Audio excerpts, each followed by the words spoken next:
साढ़े को गला तो जरा ज्यादा है भाई हूँ तू दसेगा तो मैं कब पढ़ांगा, नहीं तो नहीं पढ़ांगा।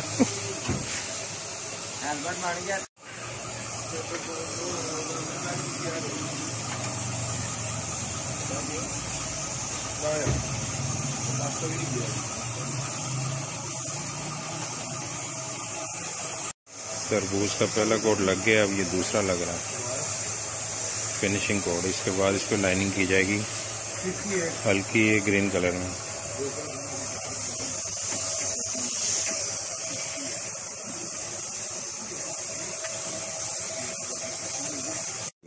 बस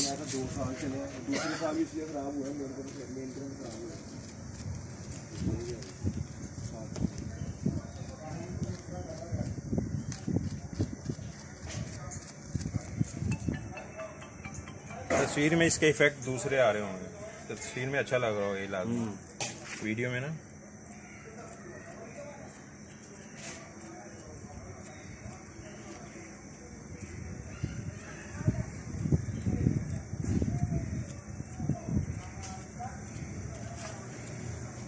ये अब माशाल्लाह आ गया अपने तरबूज के टेक्सचर में आ गया। 2 से 3 हाथों के बाद ना चीज़ अपना आप खुद नज़र आना शुरू होता है कि कहाँ जा रही है।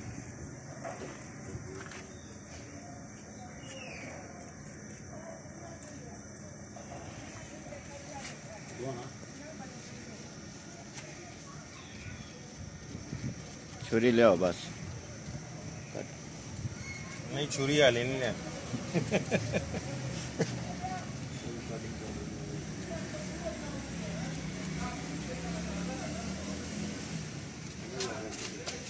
चलो